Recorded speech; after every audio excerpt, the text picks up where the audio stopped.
the elect of the nation of Israel. First and foremost, I want to give all praises, honor, and glory to Yahweh Bahasham Yahweh Shai Bahasham Rucha Kudash. Double honors to the apostles and elders, a great millstone rule well and labor in this word and doctrine. So as you can see on the screen, this word here, this word for glutton, this is one who eats and drinks to excess. So you're eating too much, eating more than you should really. A gluttonous person with the suffix us, us, having to do with. All right, so full of glutton, having glutton. So having excess of food, basically. Old French glutton, which means scoundrel, a general term of abuse, an overeater, says it here, from Latin gluttonum. All right. And in these times that we're living in, it's important to strengthen our spirit by not being, but essentially not even eating much in general, but definitely refrain from gluttony. Because there'll be times, there'll be days where you'll be gluttonous, and this is the period of, the winter, so-called, the winter season, where it can be quite easy to be gluttonous, because, it's easy to be lazy and sit in the house and just eat whatever snacks you can find. You know what I'm saying? Maybe, you're trying to watch out for having abundance of calories, but then it's a cold day and you're in the house and you're warm from finishing all your work, and now you're like, how about my 14th mug of hot chocolate or whatever? These type of things, isn't it? So gluttony, it's not a light thing according to the scriptures. All right, we're going to go into the laws. Deuteronomy 21, we're going to see more about it. So Deuteronomy 21 and 18, if a man have a stubborn and rebellious son, which will not obey the voice of his father or the voice of his mother, and that, when they have chastened him, will not hearken unto them, then shall his father and his mother lay hold on him, and bring him out unto the elders of his city, and unto the gate of his place. All right, but let's see what it says. It says, and they shall say unto the elders of his city, this our son is stubborn and rebellious, and will not obey our voice. It says he is a glutton and a drunkard. I want to get that word glutton.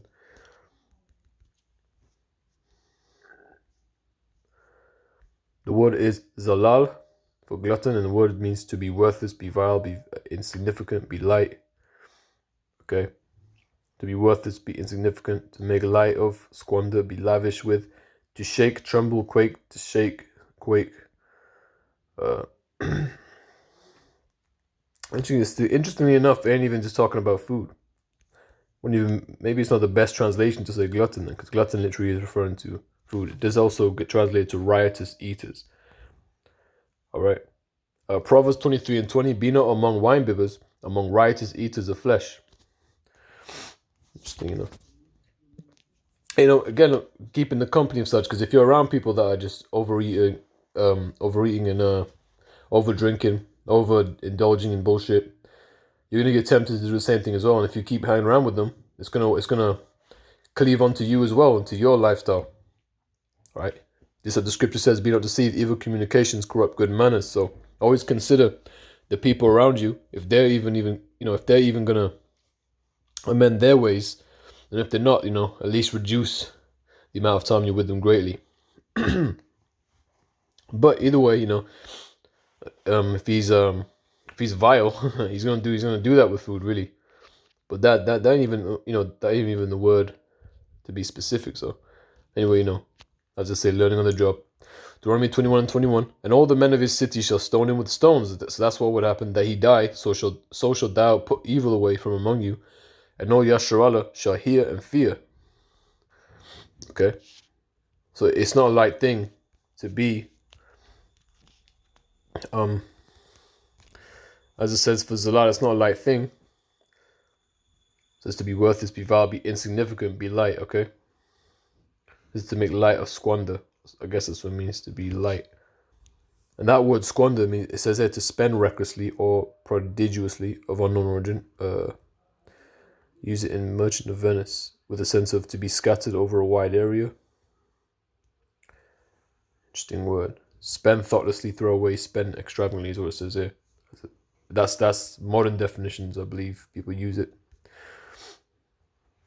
All right. So just to go around just spending your money, just going all over the place, buying as much food or whatever. But back here, Proverbs 23 and 20, be not among winebibbers, among riotous eaters of flesh. For the drunkard and the glutton shall come to poverty, and drowsiness shall clothe a man with rags. Right, so those of the world, they're gonna see real hardships. All right, for the gluttony, they're gonna get judged by hardcore famine.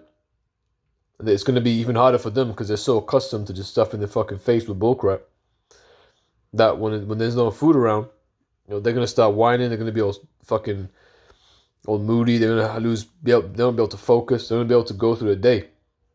That's why it's important for us to fast. It's important for us to refrain from food at certain times. There be days nowadays, Kal halal Yahweh Bahasham Yahushua, where I have the strength, where I don't even be eating meals and I don't even realize, oh, you know what? I didn't even have a proper meal today. I just had a bit of fruit. I don't even realize it anymore because I had a big problem with eating a bit too much or feeling hungry pretty frequently. I remember I listened to a video where, it was Fresh from Fresh and Fit, and he was out there in Romania, and there was I think it was Andrew Tate's cousin who was talking, some guy called, I think, Luke Bulmer, and he was saying about how, sometimes people, or it was specifically talking about Fresh, but, in general, people will be hungry and they feel that hunger, and then always going to get food to quench the hunger, rather. But really, sometimes it's really just addiction to food. You could easily just go by with that hunger, but you don't know what it's like because you're addicted to eating food and you eat a lot of bullshit.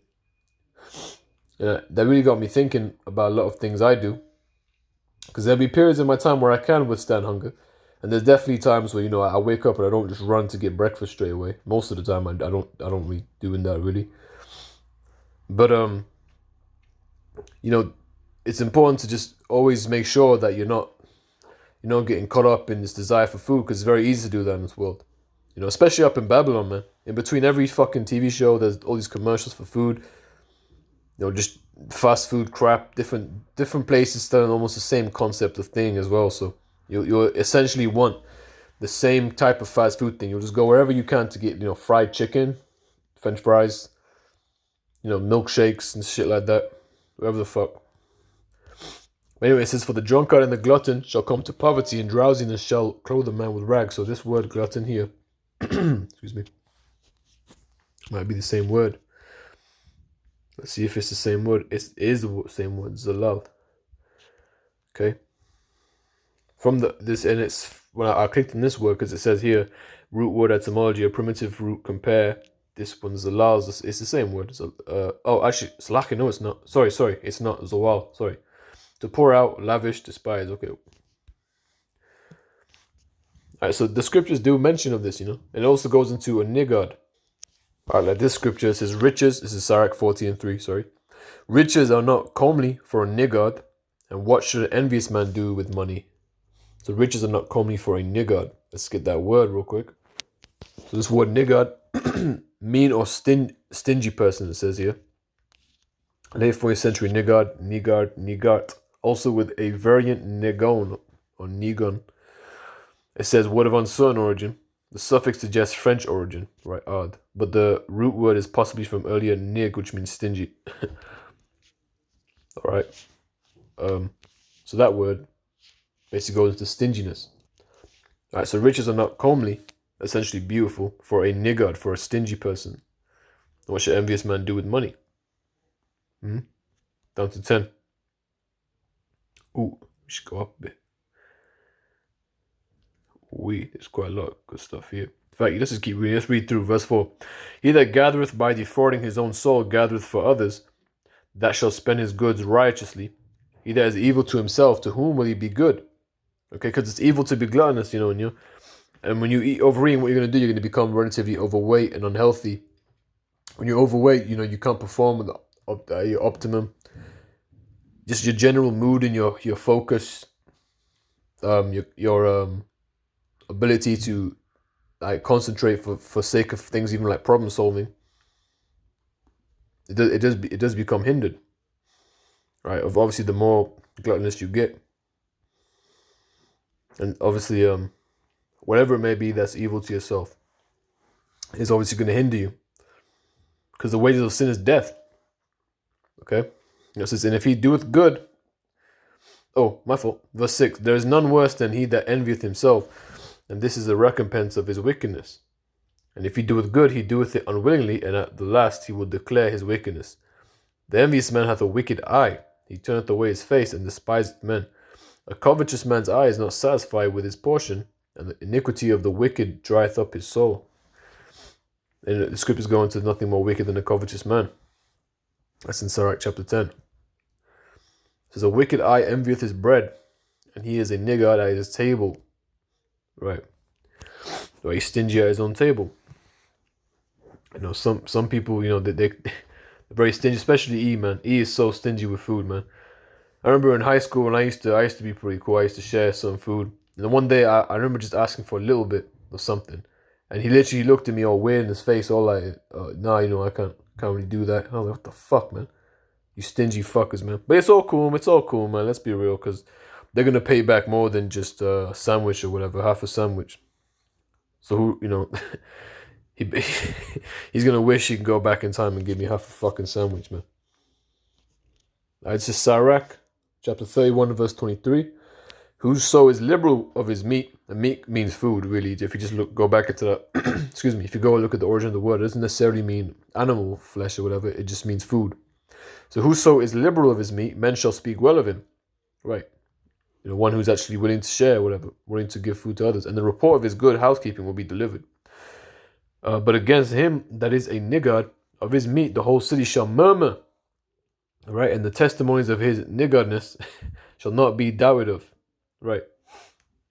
So, you know, and when you think about this world with E, man, E is a big time niggard with food, man. And just one way you can just see is like things like price. Like you're going to jack up the price like that. Even things like, you know, bullshit food, like fast food. You look at the prices of fast food, I don't know how the fuck anyone would choose that. You know, it's extremely, like, fucking overpriced now. I don't remember exactly what it was before. I don't know if I can even look back and try to comprehend, or maybe I don't even can't bother necessarily looking up. I'm sure some of you can just know. You know, that stuff is already garbage. Now you're going to raise up the prices like that. Give us smaller portions. You have to go buy corrupt food for, you know, most of our wage. Is bullshit, man. All right, he's a big time nigga, and he has all this gold he's sitting on, all the silver, all the land and everything, all the cattle, all the power he has. But he's a niggard with it. He's stingy. You know, we can't be moving like E, man. We have to strengthen ourselves. You have to make sure that we don't just overdo it. On a matter of strengthen our spirit. Okay. What was that scripture? You know, when it goes into let me get it. This is Proverbs 25 and 28. He that hath no rule over his own spirit is like a city that is broken down and without walls. All right. And you know, it's our spirit that is leading this vessel, but you know, us having that feeling of hunger is it is a carnal thing. But of course, you know, you have to operate in the spirit and pray that the Most High gives us a spirit of strength to overcome. And pray to the Most High and thank him for giving us food. You know? Thank him for giving us a meal to keep us fueled and let us, you know, give us nutrition for you know, health purposes, rebuilding our body and whatnot. You know, like your muscles get sore, you gotta eat good amount of amino acids, get some calcium, whatever. You know, make sure your body is getting nutrition for all the work you've done. You know, you gotta pray, man. And then remember, thank him, you know, for the meal, and also, you know, pray that it's cleansed of defiled ingredients, you know, through the spirit. You know, he can do anything. Cleanse of all the defiled ingredients that he puts in all this food, man. And cleanse your body of the defiled stuff and strengthen your vessel to be able to withstand these ingredients and whatnot. Okay. And it's even better when you have food to share. You know what I'm saying? And not to eat in excess. Right? This is Proverbs 13 and 25. The righteous eateth to the satisfying of his soul, but the belly of the wicked shall want. Right? The word want, or shall lack. And you know, some people of the earth, they continuously want to eat, right? They continuously want to eat more and more. They don't even eat to the point where they, you know, yeah, that's enough now. You know, they keep overdoing it, man. Okay, all the way to the top. The wicked and who are rich, definitely, they have this desire. Who have abundance, at least, you know. And it says, but the belly of the wicked shall want. In the time of destruction, in the time of famine, Jacob's trouble, the wicked shall want, they shall lack. As the word want basically means lack. All right, it's Old English basically. So the belly of the wicked, it is gonna lack food, man, and it's gonna make them go fucking crazy. But hopefully, if we're the elect, what does it say about the elect? Is it Job? Let me see if it's Job 23. It's gonna be somewhere here. I want to find it. Is it Job 5? Let me. I need to know. I should really know this. Oh, there you go. It is Job 5. It's the book of Job, chapter 5 and verse 20. In famine he shall redeem thee from death, right? Because through the Spirit, if we are the men of the Lord, the Most High is going to feed us, right? Like it says in Isaiah 65 and verse 13. Excuse me. Let me get it. Excuse me. Isaiah 65 and verse 13. Therefore thus saith Yahweh power, behold, my servant shall eat, but ye shall be hungry. Behold, my servant shall drink, but ye shall be thirsty. Behold, my servant shall rejoice, but ye shall be ashamed. And there'll be much shame for those gluttons, man. Those gluttonous individuals. Because they're gonna see everybody going through that state of extreme hunger. They never could have imagined it, and they never even cared for people who were hungry, really. Even people who just kind of needed a meal, they didn't give a fuck. Now it says in verse 22, at destruction and famine thou shalt laugh, neither shalt thou be afraid of the... my fault. Verse 20, in famine he shall redeem thee from death. Sorry, I didn't finish this one. And in war from the power of the sword, right? Because some shall die of famine, some shall escape the famine only to be killed by the sword. Right, so that no matter what, judgment's coming hardcore, man, for whoever is out that's wicked. And you men who are gluttonous, you are not exempt. And you women in general are not exempt, and you gluttonous women certainly as well. Job 5 and 22, at destruction and famine thou shalt laugh. You see, the Lord's going to be laughing through the men of the Lord. So, if we're men of the Lord, we'll be laughing. We're going to be laughing at all the prophecies coming to pass, all the destruction of Eve's world. We're not going to be crying, wishing Eve was alive, Eve was around. Fuck no.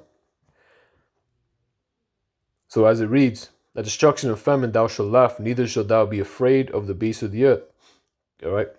Because, the beasts of the earth, they're going to start going crazy, man. They're going to start wanting to get some food in that time. They're gonna have a spirit on them for vengeance upon you guys. You're gonna be, some of you real overweight, super over the top fat people. You're gonna be some real good food for a bear if you're living around bears, or some fucking pack of wolves. Right? Lord willing, we're protected, man. The Most High is gonna redeem us from the judgments. Okay. And just like it says in Matthew 5. I believe it's Matthew 5. Yeah, there you go. This is no, it's not that. Forgive me. A force ye shall hunger. Where is that? It's lucky. Let me find it.